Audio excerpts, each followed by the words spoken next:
I don't think I need to convince a group like you that homosexuality and lesbianism is immoral and that Scripture does forbid it. But so we're not going to cover that, although I do hope you're reading the chapters on that so that you can see how the gay community and others who are supporters of them try to get around what seems to be pretty clear biblical teaching. It will both amuse you and amaze you, probably also disgust you. I have to say, when I was doing the research for rewriting the second edition, while I was working on the issue of homosexuality, you have to read a lot of stuff on this, as with any topic, and I honestly felt there were days where I felt like I was being dragged through the sewer, having to read this stuff. But I think, you have to know what they're saying and you have to know how to answer it, because there are going to be some people who are convinced by it. And one of the things that people are convinced about is that homosexuality and lesbianism are conditions that the people who have them are not in control of because they are either genetically or biologically determined to have or caused to have that sexual orientation, just as those who are heterosexual because of our genetic and biological makeup. And of course, this is an extremely important point because of its political implications. I mean, think of what the gay community is doing. And don't be confused by this. The gay community is trying to make an argument that is parallel to the argument that was made, say, mid-century, 20th century, in terms of civil rights for Afro-Americans. It is an argument that is intended to parallel the argument that was made in the 70s and 80s for equal rights for women.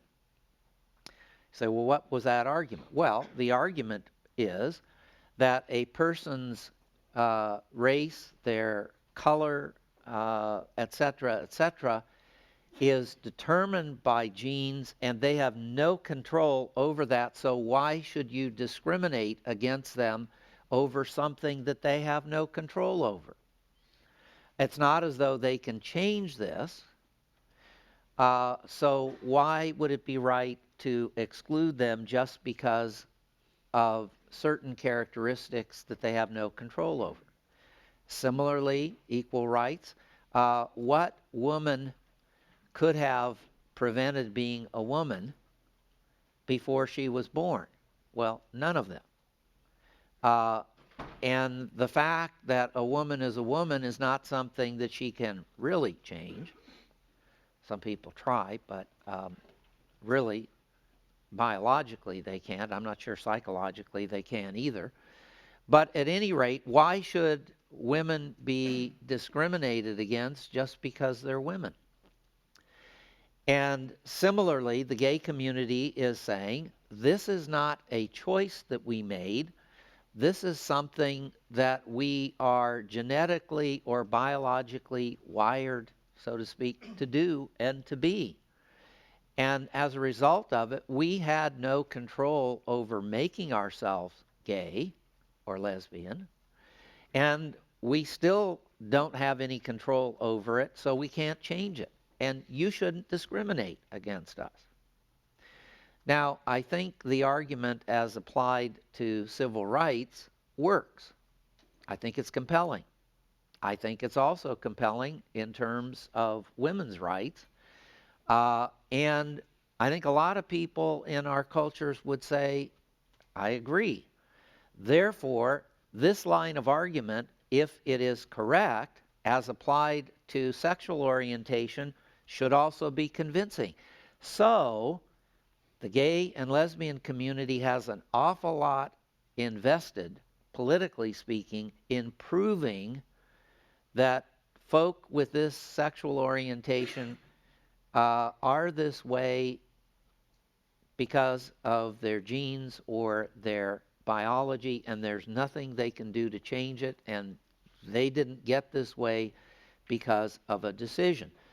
And American culture, including, I think, a lot of evangelical Christians in your churches and mine, have been brainwashed to believe the science has proved that there's a genetic cause or biological cause or both to homosexuality. So I want to talk about what the facts are.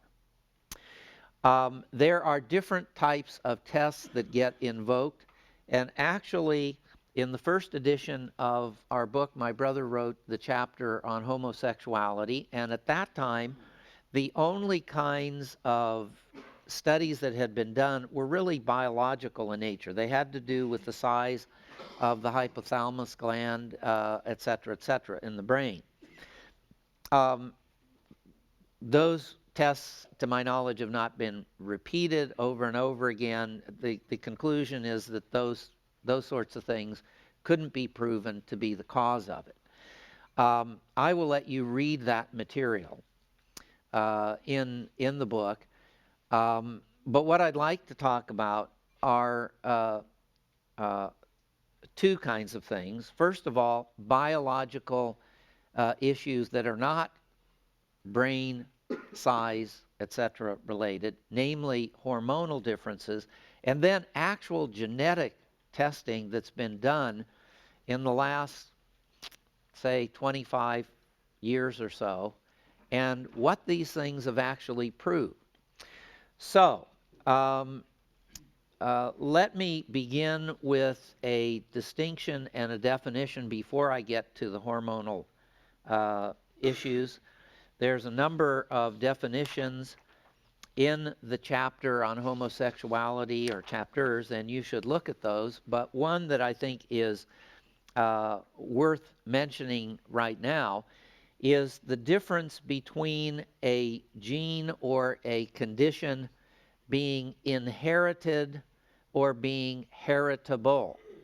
Inherited, I think we know how that's spelled.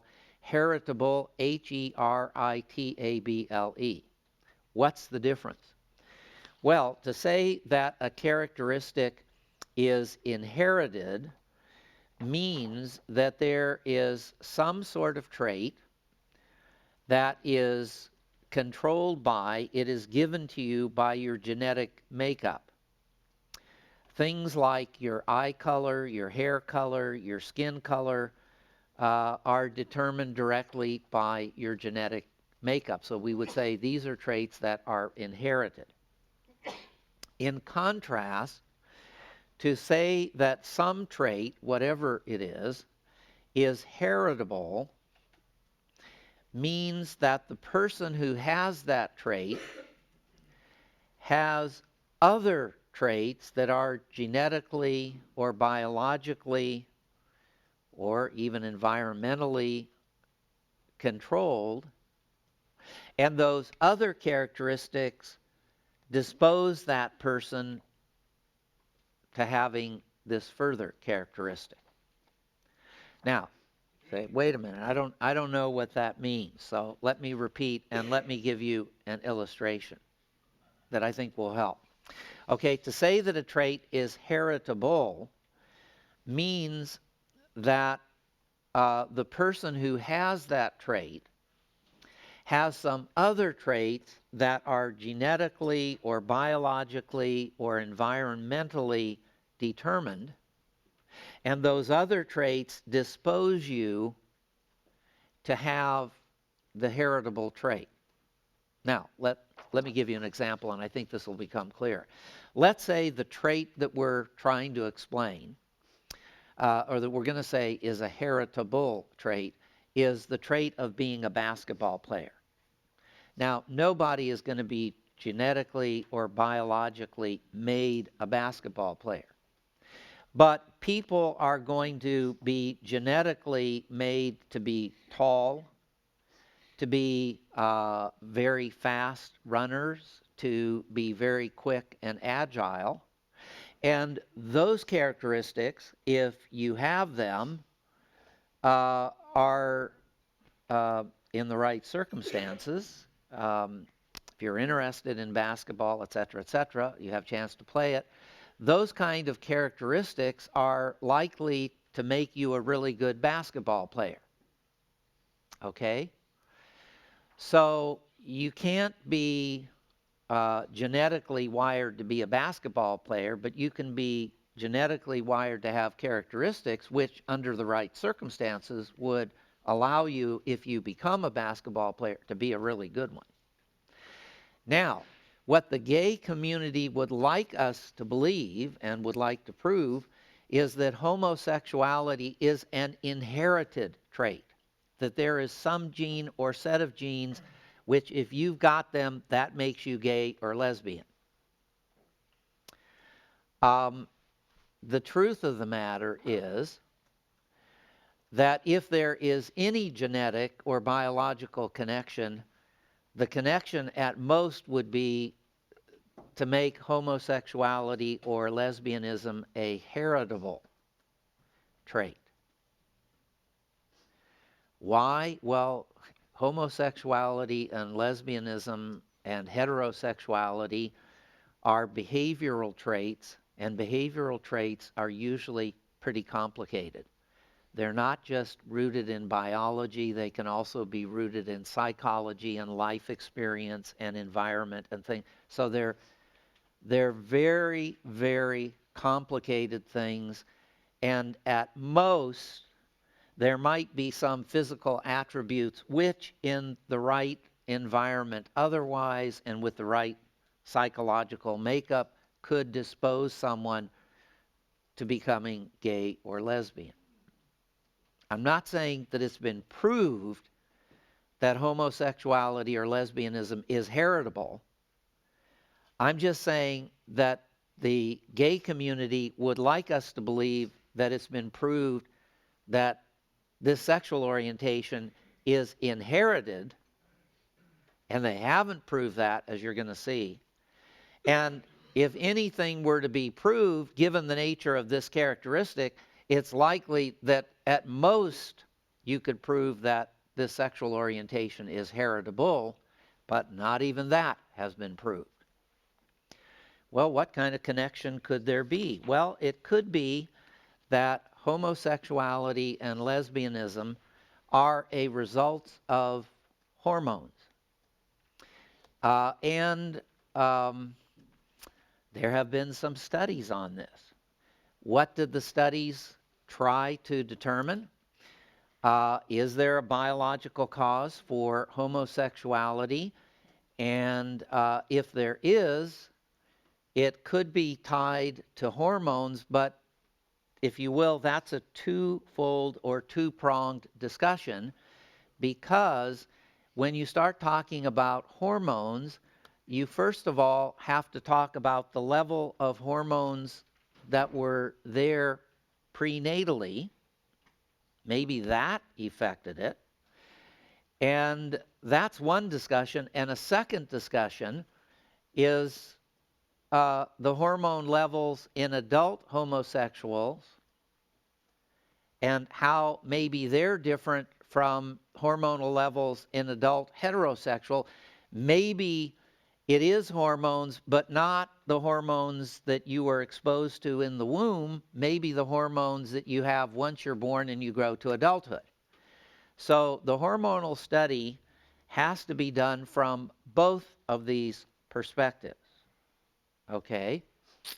Well, actually, interestingly, there have been studies that have been done, both prenatally and postnatally, on hormones. And it has been postulated, place to begin with this, it's been postulated, we're talking first about prenatally, that human sexual orientation is largely decided between the 2nd and the 5th month of pregnancy by the fetus being exposed to the principal sex hormones. So that's what scientists think. And if that's so, well, then there have been some scientific tests to see if maybe at that point, that's when a person gets their homosexual or lesbian orientation, and that's the cause of it. And of course, if that is, then obviously there's no person who has control over this. Well, to test this research, you might say, okay, they've done tests, but how are you going to do a test of this sort? Well, it would be immoral to tamper with embryos, human embryos in a mother's womb, to inject them with abnormal hormone levels. There would be huge moral outrage, maybe not from the gay and lesbian community, but from large segments of society. So they have done the research basically with rats. And what they've done is they've given abnormal sex hormone levels to animal fetuses, basically rats, in their mother's womb. And what they have seen as a result of these studies, once these rats have been born and grow to adulthood, is that in some cases, having done this, the adult animal shows inverted sexual behavior when mating. Now, what is meant by inverted, to say that something is inverted, it means you turn it inside out. So what is normal and not inverted would be heterosexual activity. What turns sexual orientation and activity inside out is homosexual or lesbian activity. And the tests have shown that sometimes when this is done, as adult rats, they can exhibit what would be homosexual behavior when mating. And so it's been thought, well, maybe then there's something to this. Well, let's take a look at this. There are some significant objections to the findings. We're not contesting whether the scientific experiments that have been done really have the results that I've just reported to you. The key issue is how should we interpret those results? And that's what I want to talk about. And the first thing that is a problem with concluding that this proves hormones are the cause of homosexuality is that there are huge problems in establishing the relevance of the studies that have been done for human beings. I mean, the studies have been done in rats. Why would that be relevant in terms of human sexuality? Well, why would there be a problem? Well, let me share with you. The problems that I'm talking about include the highly abnormal hormone levels that were used in these trials with rats, excuse me, to create such inversions. You see, the argument in terms of human sexual orientation is going to have to be that hormones naturally occurring during pregnancy cause someone to be homosexual. Well, then there's a problem already in applying the rat tests to human beings, because the hormones that are there in the rats didn't occur naturally in the rats. They occurred because they were subjected, excuse me, the rat fetuses were subjected to abnormal levels by means of injecting them with abnormal levels.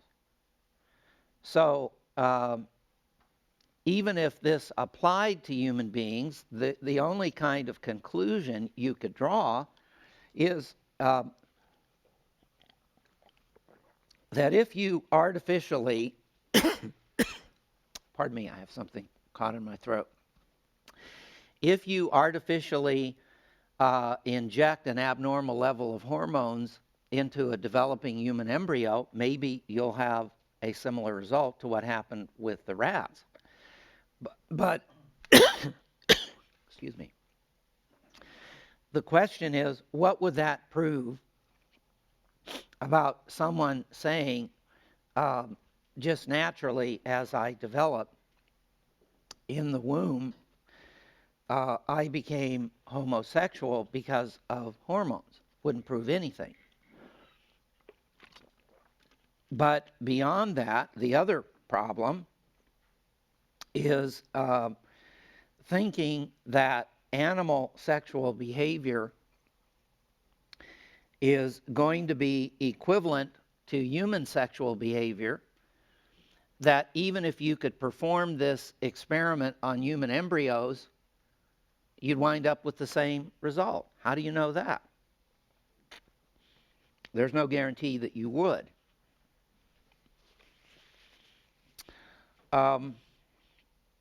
Another problem with these tests is the following.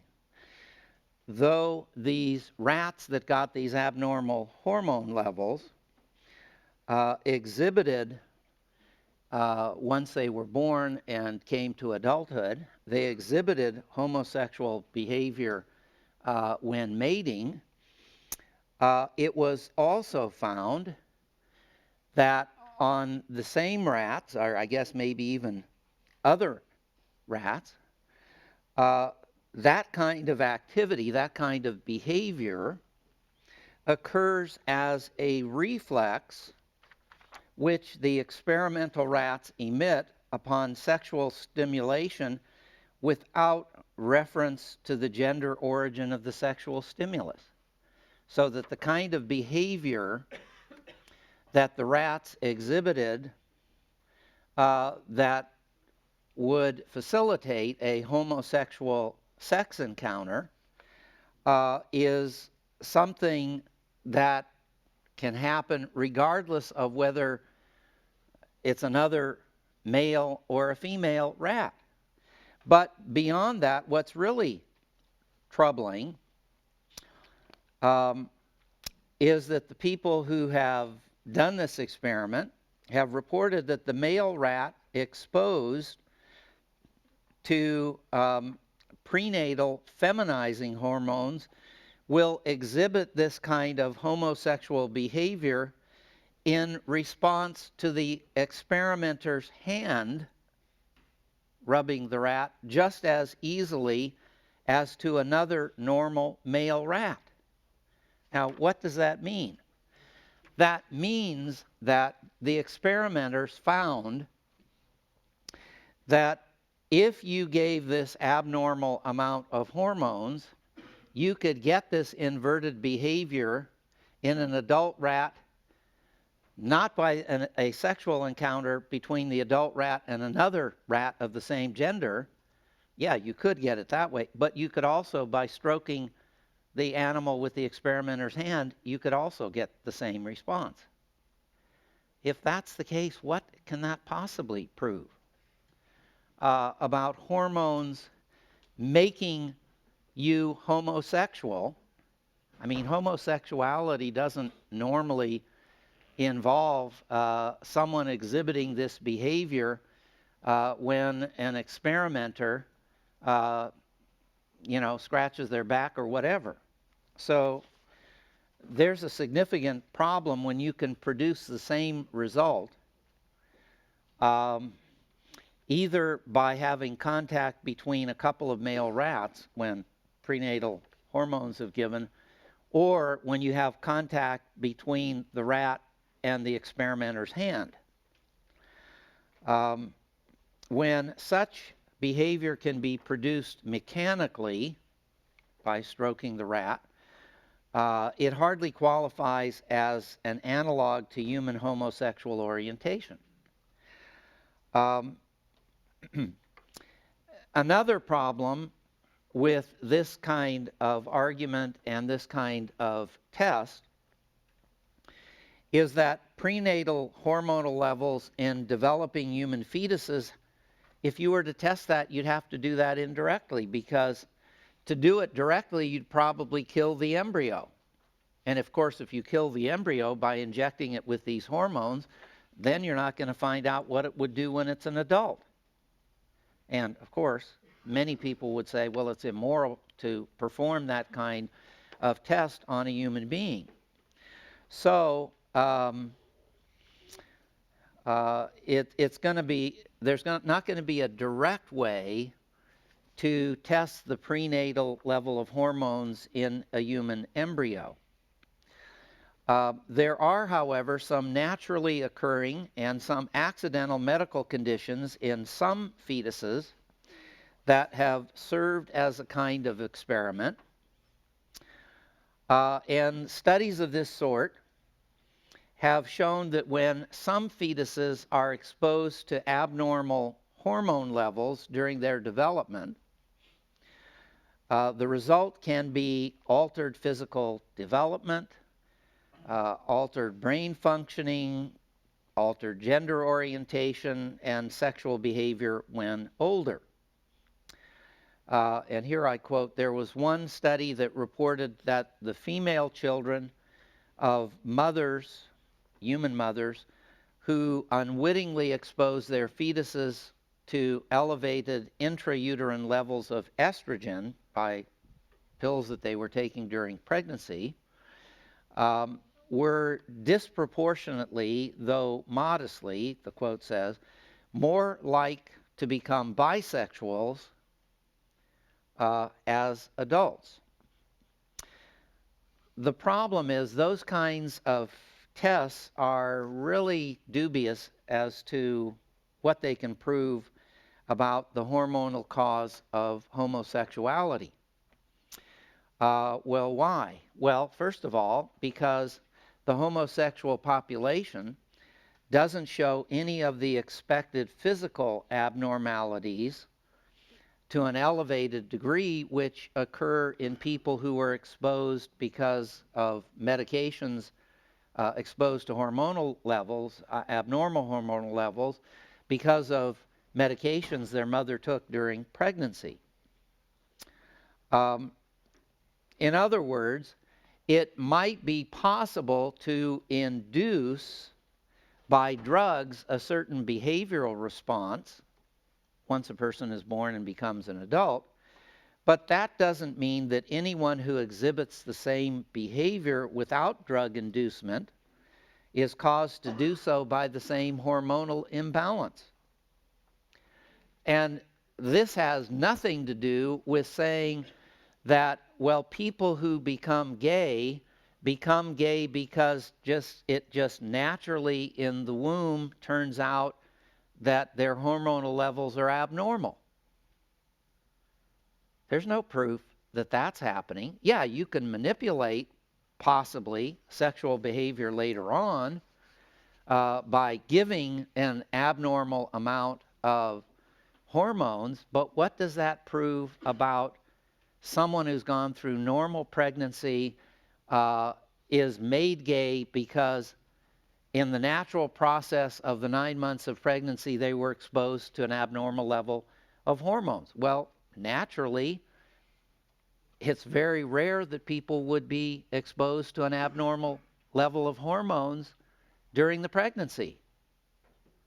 So what you can produce artificially doesn't prove anything about what is the case in natural reproduction. And the gay community needs to prove that people become gay because of hormone levels that occur naturally in their mother's womb.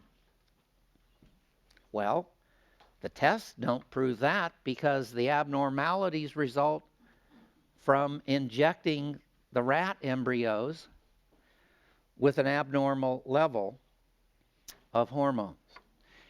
Well, okay, so the case has not been proved that prenatal hormone levels determine homosexuality. What about um,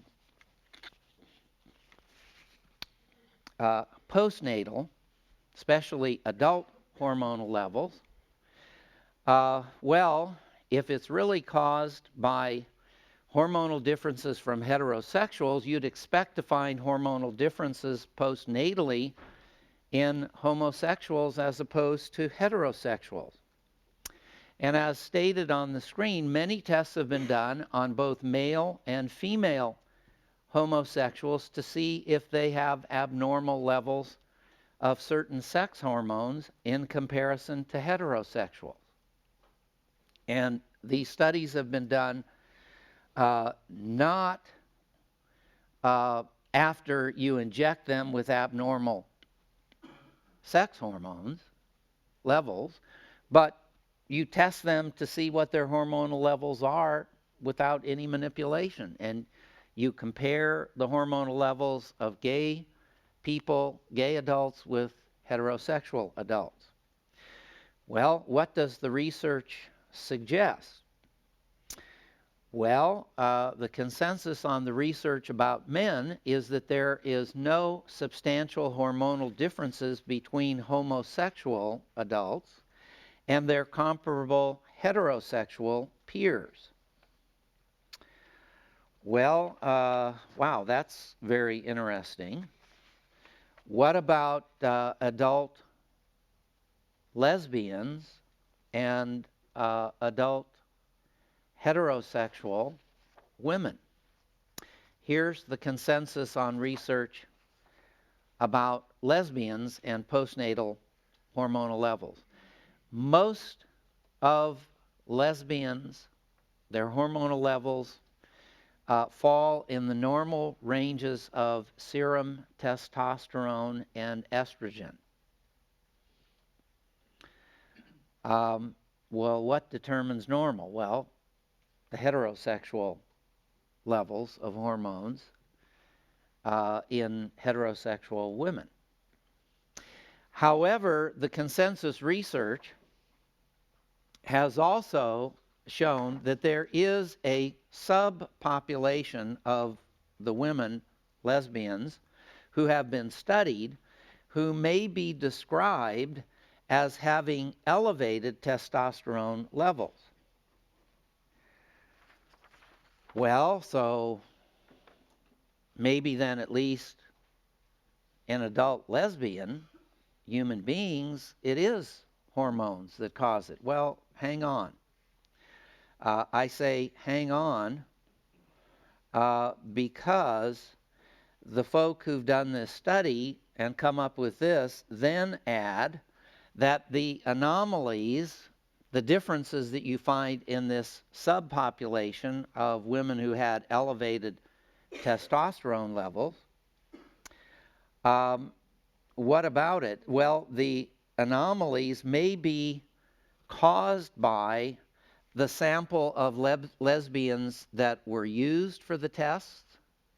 If you had a different group of lesbians, we don't know that it would be the same results. And, you know, you don't go out and test every lesbian there is.